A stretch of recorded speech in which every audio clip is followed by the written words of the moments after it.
¿Te imaginas cómo solo 700 caballeros lograron vencer a un ejército de 35,000 hombres de Saladino? ¿Qué estrategia, terreno o decisión cambió el destino de una batalla imposible? En este vídeo te cuento cómo el rey Balduino y sus tropas resistieron y triunfaron en un solo día, en uno de los episodios más sorprendentes de las cruzadas, la batalla de Belvoir. Acompáñame y descubre por qué este enfrentamiento sigue asombrando a historiadores y estrategas hoy. ¿Cómo era realmente el mundo que rodeaba a Balduino y a Saladino antes de que sus fuerzas se encontraran en uno de los enfrentamientos más sorprendentes de las cruzadas? Para entender cómo 700 caballeros pudieron desafiar a un ejército de 35,000 hombres, primero debemos adentrarnos en el complejo escenario político, religioso y militar que moldeó cada una de las decisiones que llevaron a la batalla. A finales del siglo XII, Tierra Santa se había convertido en un tablero de ajedrez donde cada movimiento cambiaba el equilibrio de poder no solo entre reinos, sino entre dos visiones del mundo que parecían destinadas a colisionar una y otra vez.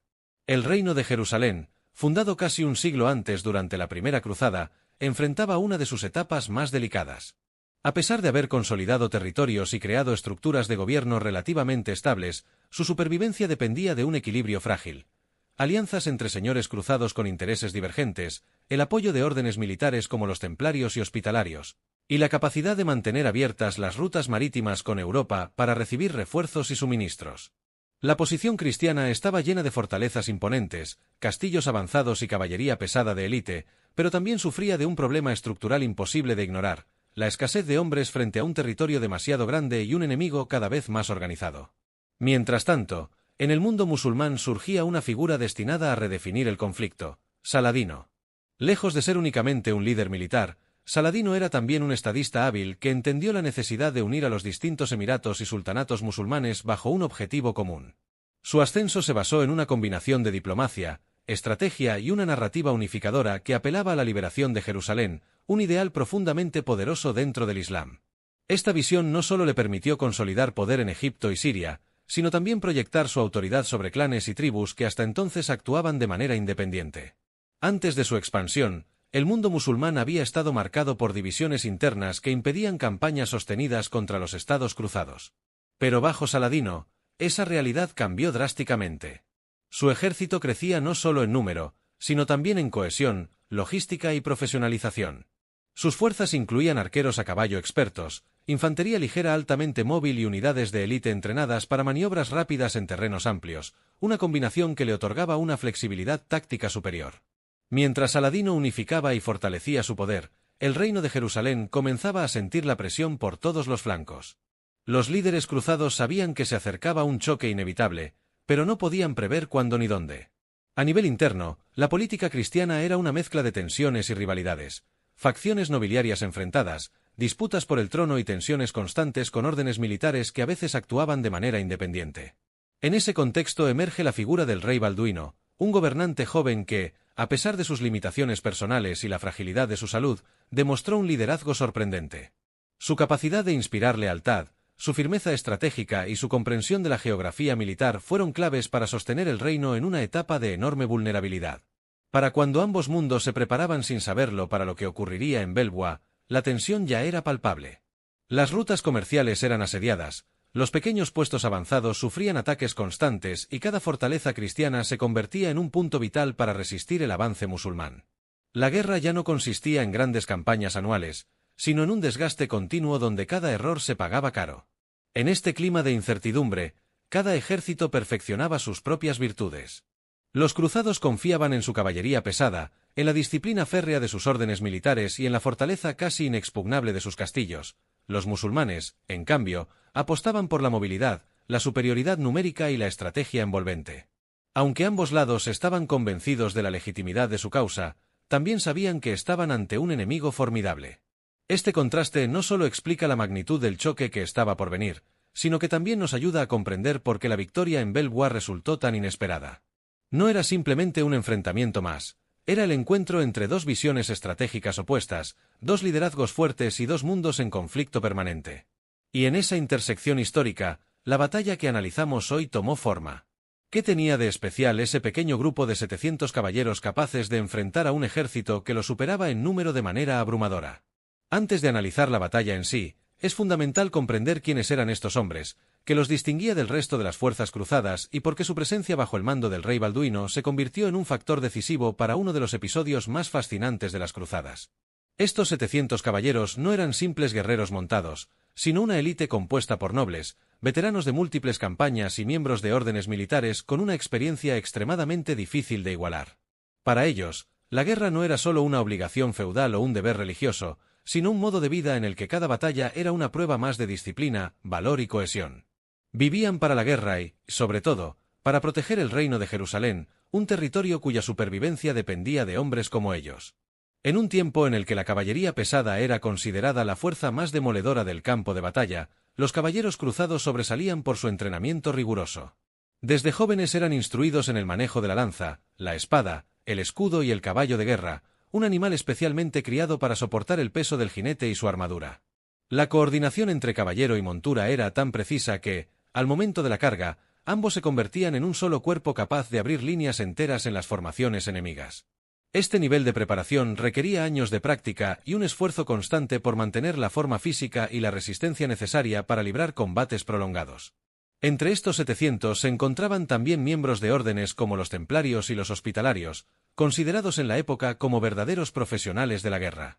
A diferencia de otros caballeros que dividían su vida entre la guerra y la administración de tierras, ellos dedicaban la totalidad de su existencia al combate y al servicio militar. Sus votos los obligaban a una disciplina inflexible, a una vida austera y a una entrega absoluta a la defensa de Tierra Santa. Su presencia elevaba la cohesión del grupo y aportaba una experiencia táctica invaluable en situaciones extremas. No obstante, el verdadero secreto de estos caballeros no estaba solo en su entrenamiento o su armamento, sino en la estructura que los rodeaba. Cada caballero contaba con escuderos, servidumbre militar y soldados de apoyo que mantenían su equipo, cuidaban su caballo y aseguraban que estuviesen listos para el combate en cualquier momento. Esta red logística permitía que los caballeros conservaran su energía para el momento decisivo de la batalla, cuando su carga debía ejecutarse con precisión implacable. El liderazgo también jugó un papel esencial. Bajo el mando del rey Balduino, estos 700 caballeros se convirtieron en algo más que una fuerza de choque. Balduino no solo era su rey, sino un líder respetado que conocía el valor de cada uno de ellos. A pesar de su enfermedad, el joven monarca poseía una determinación que inspiraba a sus hombres. Su capacidad para mantener la moral alta incluso en los momentos más adversos hacía que los caballeros se sintieran parte de un propósito mayor. Para ellos, luchar bajo su bandera era un honor que bien valía el riesgo de enfrentarse a fuerzas muy superiores. Otro factor crucial era la mentalidad. Estos hombres estaban acostumbrados a enfrentar la muerte y a luchar en inferioridad numérica. Sabían que la supervivencia del reino dependía de su capacidad para resistir y golpear en el momento adecuado. Esta mentalidad los hacía especialmente peligrosos. No temían al enemigo, no se desmoralizaban fácilmente y estaban entrenados para mantener formaciones cerradas incluso bajo una presión enorme. En Belwa, esta actitud fue determinante. Donde otros habrían retrocedido ante la visión de decenas de miles de soldados enemigos, ellos mantuvieron la calma. Su experiencia les decía que la victoria no dependía del número, sino del momento, la formación y la disciplina.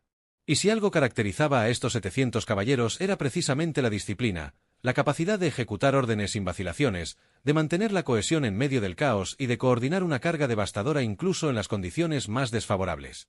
La combinación de entrenamiento élite, experiencia de órdenes militares, logística eficiente, lealtad a su rey y una mentalidad inquebrantable convirtió a estos hombres en una fuerza que, aunque pequeña, era capaz de decidir una batalla entera. Y fue exactamente eso lo que ocurrió en Belwa. Pero para entender cómo su valentía y su preparación cambiaron el destino del reino de Jerusalén, primero debemos analizar al enemigo que tenían delante, un ejército inmenso liderado por Saladino. ¿Cómo se siente enfrentarse a un ejército tan numeroso que, a primera vista, parece capaz de borrar cualquier resistencia del mapa?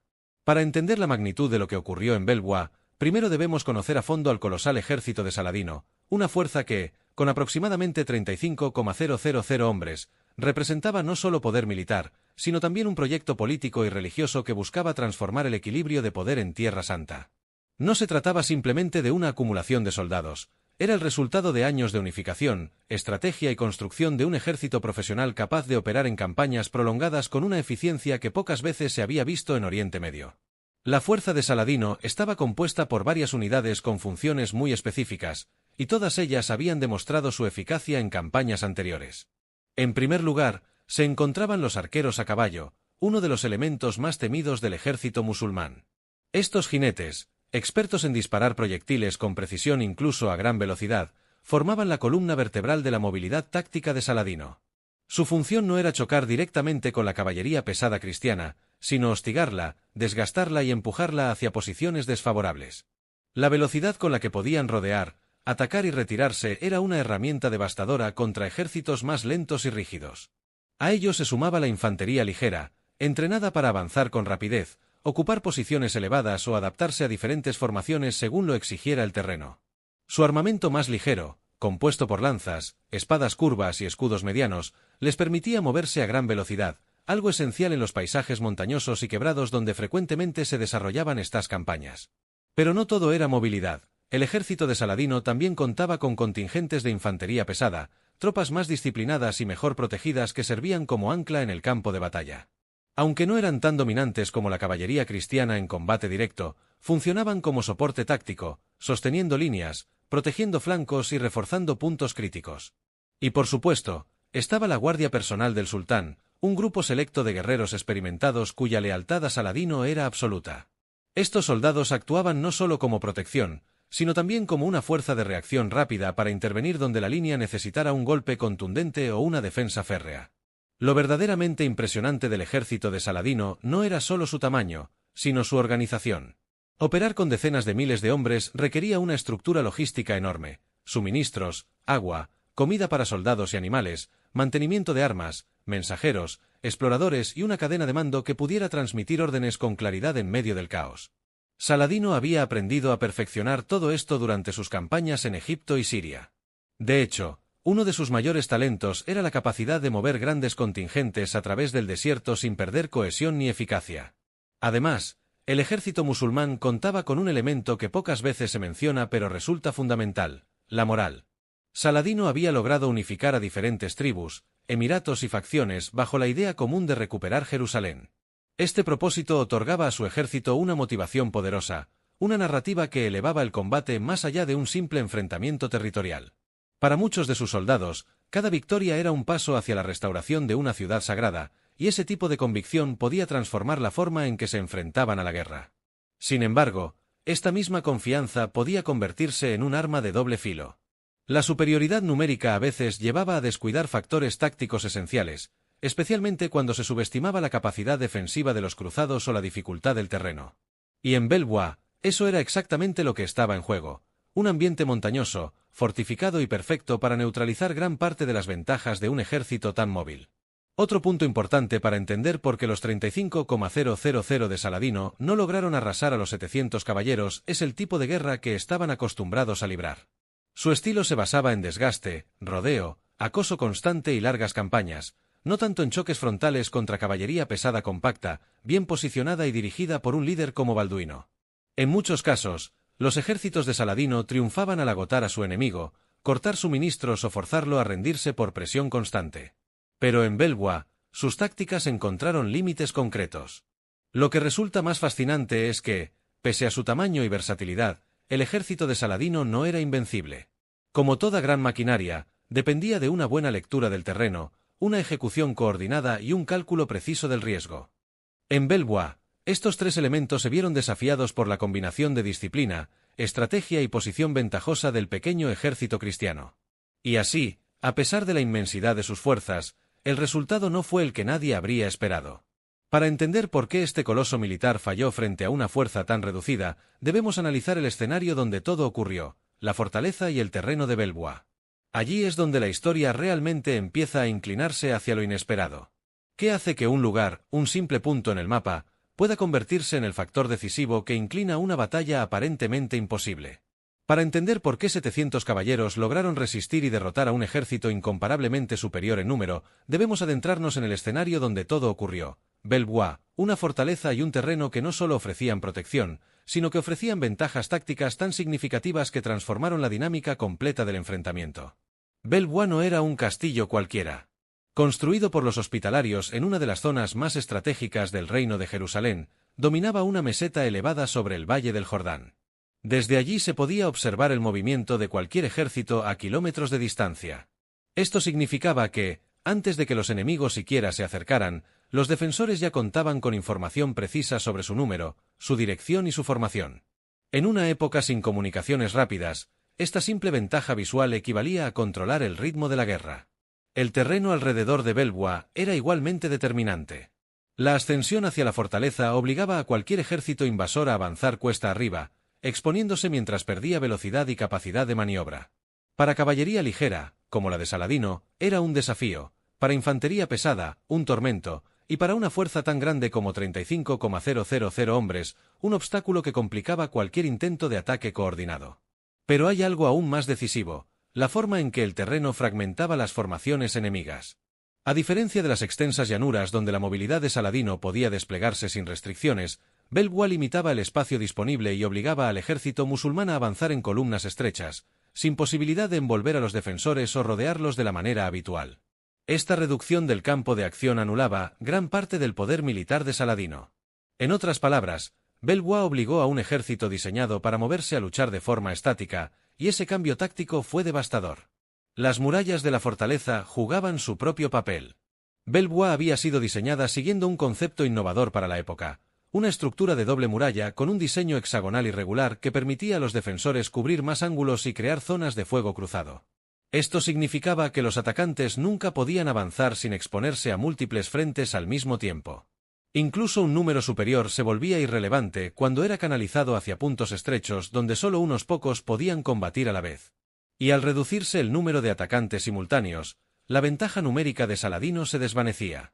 Pero la posición estratégica ofrecía más que defensa, ofrecía resistencia prolongada.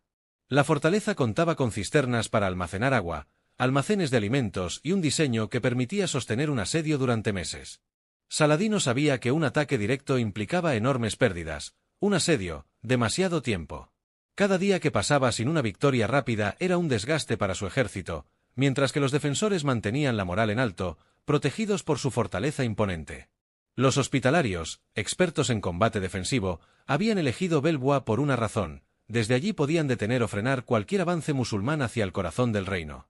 Y lo lograron con creces. Para los 700 caballeros, este terreno no solo era un refugio, sino una extensión natural de su estrategia. Conocían cada colina, cada sendero, cada desnivel, y sabían exactamente cómo aprovecharlos. Un ejemplo clave es cómo la pendiente obligaba a la caballería musulmana a perder impulso.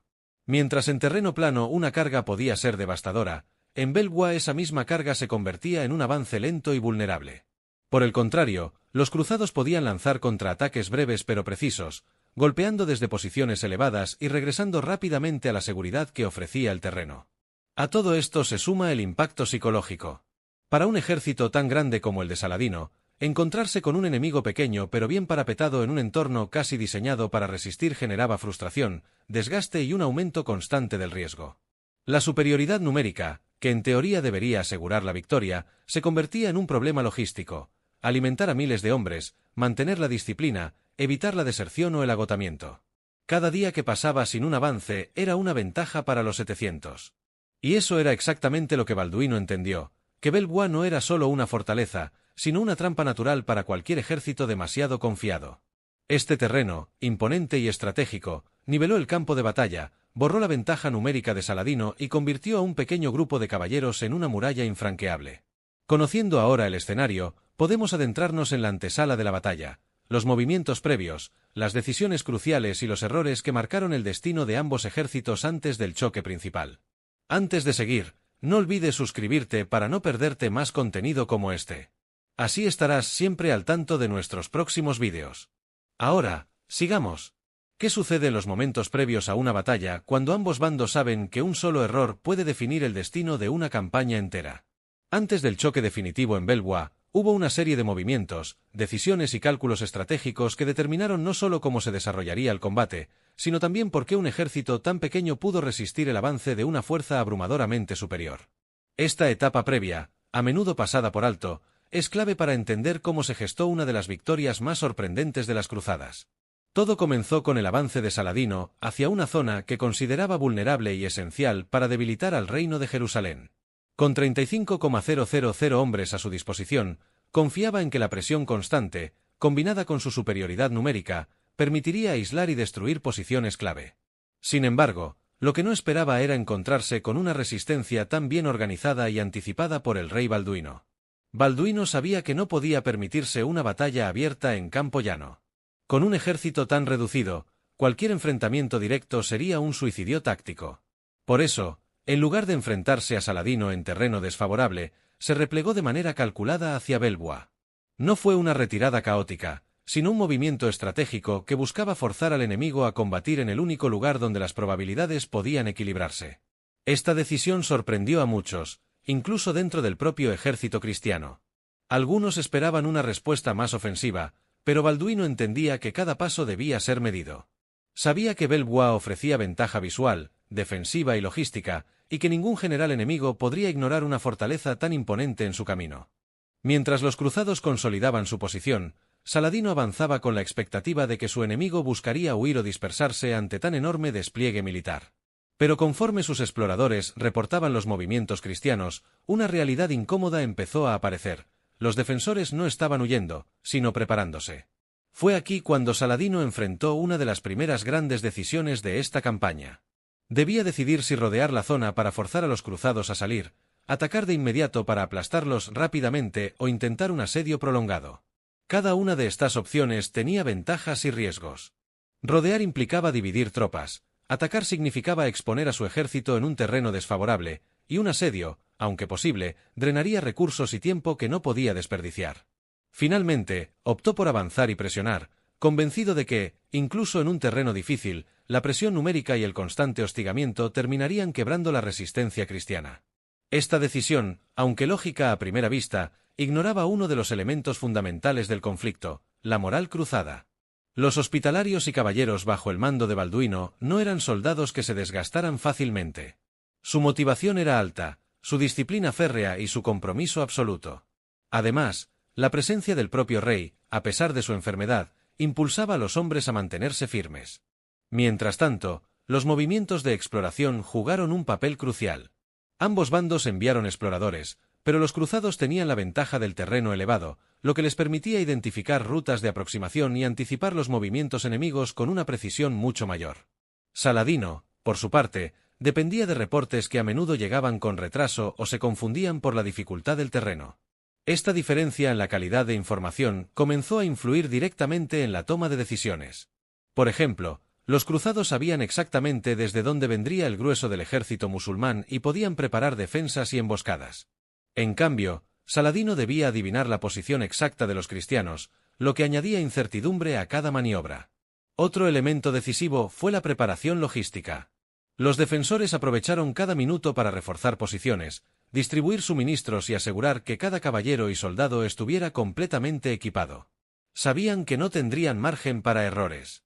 Saladino, en cambio, debía mantener una columna inmensa, con miles de hombres y animales de carga, avanzando de manera ordenada en un terreno que, poco a poco, comenzaba a limitar su capacidad de maniobra. Estas limitaciones no parecían graves al principio, pero en conjunto iban desbalanceando la balanza. El desgaste comenzó a aparecer incluso antes de que la primera flecha fuera disparada. Por último, hubo un factor psicológico que no puede subestimarse. A medida que Saladino observaba la resistencia firme de los cruzados en Belbuá, empezaba a cuestionarse lo que ocurría. Era incomprensible que un enemigo tan pequeño se negara a retroceder. Esta resistencia inesperada comenzó a generar tensión dentro de las filas musulmanas. ¿Qué sabían los cruzados que ellos no? ¿Por qué se mostraban tan confiados? Esa duda, pequeña al principio, crecería hasta convertirse en un problema real durante la batalla. Con todos estos elementos en juego, el escenario estaba listo. La posición, los preparativos, las decisiones y las dudas habían moldeado el campo de batalla. Lo que vino después no fue un enfrentamiento improvisado, sino el resultado inevitable de estos movimientos previos. Ahora podemos entrar de lleno en el desarrollo del choque, la batalla paso a paso, donde cada maniobra definió el destino de miles de hombres. ¿Qué ocurre realmente cuando dos ejércitos tan dispares en número finalmente se encuentran frente a frente? ¿Cómo se desarrolla, segundo a segundo, una batalla en la que 700 caballeros parecen destinados a ser arrollados por la fuerza aplastante de 35,000 hombres? Ahora, vamos a recorrer paso a paso el enfrentamiento en Belbuá, no como una lista de movimientos, sino como una experiencia viva, tensa y llena de decisiones críticas que marcaron la diferencia. Porque la batalla no se ganó en un instante heroico, sino en una secuencia de maniobras precisas, disciplina férrea y una sorprendente capacidad para leer el campo de batalla. El amanecer del día decisivo llegó acompañado de una bruma ligera sobre las laderas que descendían hacia el valle del Jordán. Desde la posición elevada de Belwa, los cruzados podían ver cómo el enorme ejército de Saladino comenzaba a desplegarse. Era una imagen intimidante, miles de pendones, columnas interminables de soldados avanzando, arqueros a caballo moviéndose con una coordinación impecable. Cualquier otro ejército menor habría cedido ante el pánico, pero los 700 caballeros no retrocedieron. Habían elegido ese terreno porque allí la superioridad numérica del enemigo se diluía. Balduino sabía que si la batalla tenía alguna posibilidad de inclinarse a su favor, sería aquí. La primera fase del enfrentamiento comenzó incluso antes de que chocaran las armas. Saladino ordenó a sus arqueros a caballo avanzar en formación dispersa, buscando hostigar y debilitar la moral cruzada. Esta táctica había funcionado incontables veces: saturar al enemigo desde lejos, obligarlo a romper filas o a cargar en desorden. Pero en Belwa no funcionó como de costumbre. Los caballeros se mantuvieron firmes detrás de los parapetos naturales y trincheras ligeras preparadas durante la noche anterior. Los escudos grandes absorbían los impactos, mientras los hospitalarios reorganizaban líneas sin perder cohesión. La distancia y la inclinación del terreno reducían la potencia de los disparos enemigos. Los arqueros musulmanes intentaron aproximarse más, pero cada metro ganado implicaba mayor exposición. Desde arriba, los defensores podían contraatacar con proyectiles lanzados desde una posición privilegiada. Saladino se dio cuenta rápidamente de que la aproximación suave no bastaría. Ordenó una maniobra más agresiva: enviaría a su infantería ligera para presionar los flancos y probar la resistencia cruzada. Lo que esperaba era generar brechas a través de insistentes golpes, pequeños pero continuos. Sin embargo, los caballeros habían anticipado esta táctica. Los flancos cruzados estaban protegidos por unidades compactas capaces de aguantar presión sin desordenarse. La clave aquí era la disciplina: no perseguir al enemigo, no romper filas, no dejarse arrastrar por provocaciones. El terreno, irregular y estrecho, obligaba a los atacantes a avanzar en grupos más reducidos, anulando su ventaja numérica. Cada intento de rodeo terminaba atascado entre colinas y barrancos que los cruzados conocían a la perfección. La segunda fase llegó con mayor intensidad. Irritado por la falta de progreso, Saladino ordenó un avance de infantería más masivo. Miles de hombres comenzaron a subir la pendiente con escudos al frente, lanzando gritos de guerra. El retumbar de tambores marcaba el ritmo del ataque. Para un espectador, habría parecido imposible resistir. Pero los 700 estaban preparados para ese momento. A diferencia de muchos ejércitos europeos, los cruzados veteranos sabían luchar tanto montados como a pie. En Belwa, la mayoría estaban desmontados para mantener posiciones defensivas más estables. Los hospitalarios formaron una línea impenetrable, sus largas lanzas clavadas en el suelo, apuntando hacia las oleadas enemigas. La infantería musulmana chocó repetidamente contra este muro de acero. La colina hacía que sus cargas perdieran fuerza antes de llegar al contacto, mientras la elevación permitía que la fuerza de impacto de los defensores fuera mayor. Desde atrás, los caballeros relevaban a los más cansados con precisión casi coreografiada. Esta rotación continua impedía que los cruzados se agotaran, mientras los atacantes acumulaban fatiga tras cada embestida. Saladino, observando desde su posición, no podía creer que una fuerza tan pequeña estuviera resistiendo de manera tan efectiva. Ordenó entonces un ataque combinado: infantería al centro, caballería ligera intentando flanquear por la derecha y unidades de élite avanzando por la izquierda. Era un intento claro de colapsar las líneas cruzadas por saturación. Por un momento, los defensores se vieron presionados desde varios puntos. La línea comenzó a curvarse peligrosamente en el centro. Balduino, consciente del riesgo, tomó una de las decisiones más audaces del día. Ordenó a un grupo selecto de caballeros montar y ejecutar una carga corta y directa contra el punto donde la presión enemiga era mayor. No era una carga larga como las que se realizaban en llanuras abiertas, era un impacto rápido, a corta distancia, diseñado para romper la dinámica del ataque. Y funcionó. La caballería pesada cruzada, incluso en un espacio reducido, tenía un poder devastador. La combinación de peso, armadura y disciplina creó un efecto arrollador.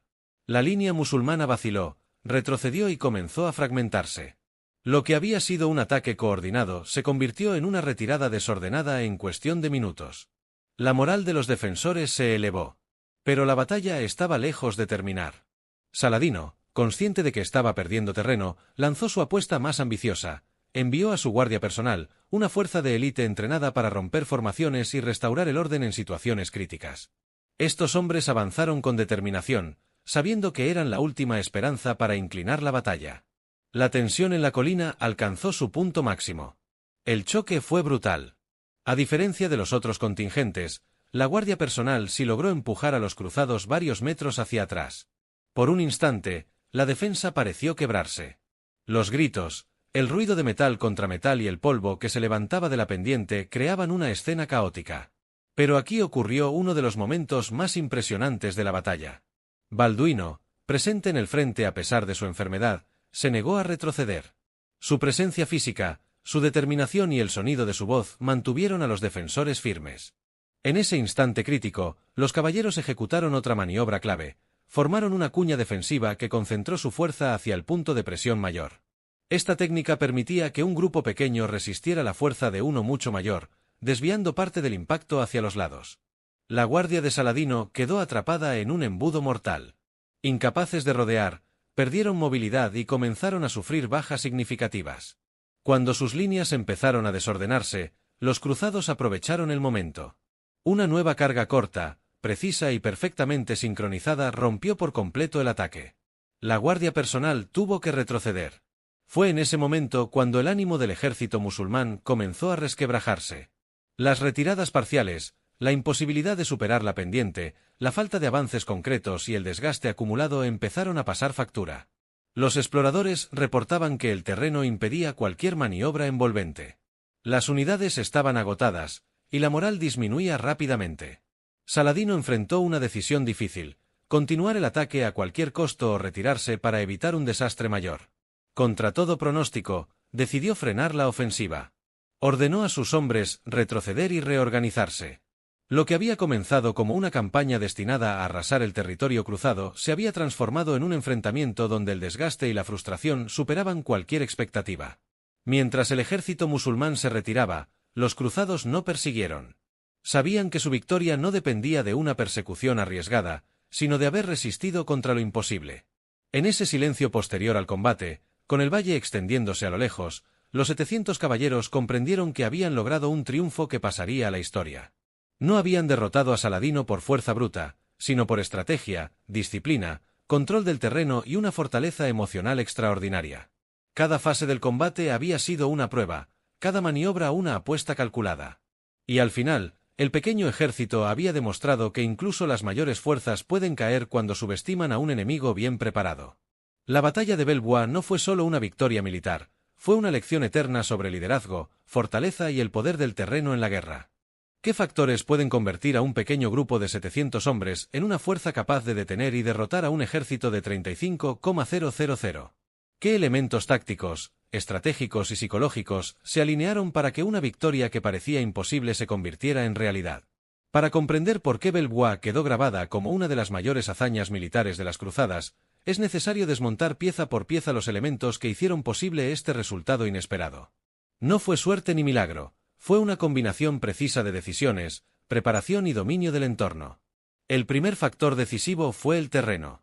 Belvoir ofrecía ventajas naturales que multiplicaban la efectividad de la defensa. La pendiente obligaba al enemigo a avanzar cuesta arriba, reduciendo su velocidad, desgaste físico y capacidad de maniobra. Esto tenía un impacto directo en la caballería ligera de Saladino, que normalmente basaba su efectividad en la movilidad. Al perder velocidad y espacio, quedaban expuestos.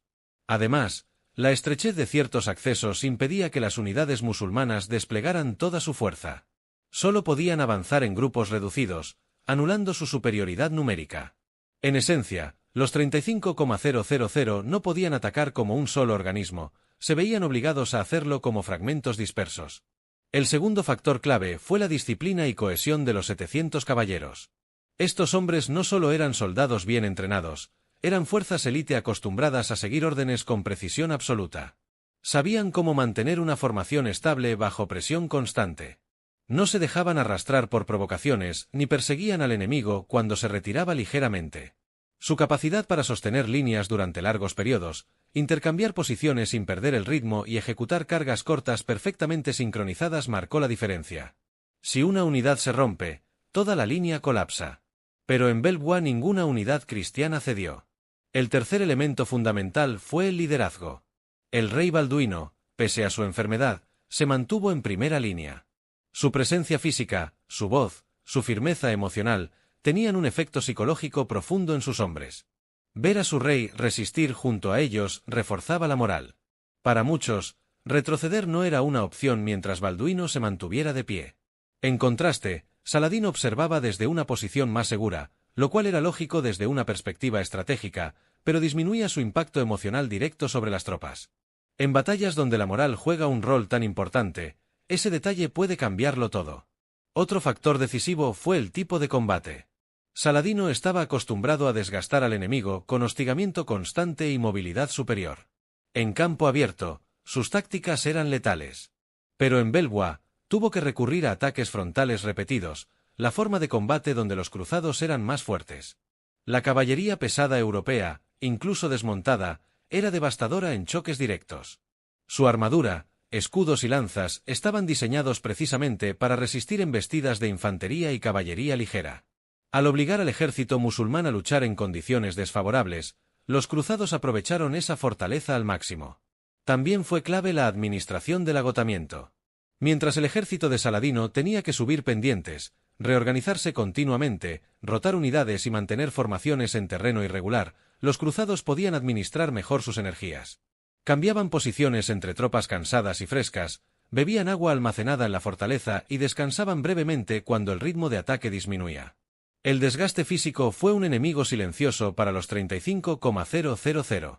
Una fuerza grande consume más recursos, se fatiga más rápido y requiere una coordinación logística mucho más compleja. La fatiga genera errores, y los errores, en un terreno como Belvoir, eran mortales. La psicología también jugó un papel crucial. Imagina la frustración de miles de hombres que avanzan, retroceden, vuelven a cargar, y aún así, no pueden romper la línea de un grupo tan reducido. Cada intento fallido minaba su confianza. La pregunta inevitable comenzaba a rondar en sus mentes: si no podían vencer aquí, ¿sería posible vencer en absoluto? Por el contrario, cada carga resistida por los cruzados aumentaba su propia moral. Ver caer una y otra vez a contingentes enemigos tan numerosos les recordaba que la victoria era posible. Esa inversión emocional fue determinante. Finalmente, la imposibilidad de ejecutar maniobras envolventes condenó a Saladino. Su mayor fortaleza era el movimiento. Su ejército funcionaba como una ola, rodeaba, presionaba por los flancos, cerraba caminos de escape. Pero en Belvoir, todos esos recursos tácticos quedaron inutilizados. Solo le quedaba avanzar de frente, y esa era exactamente la clase de batalla que los caballeros estaban preparados para ganar.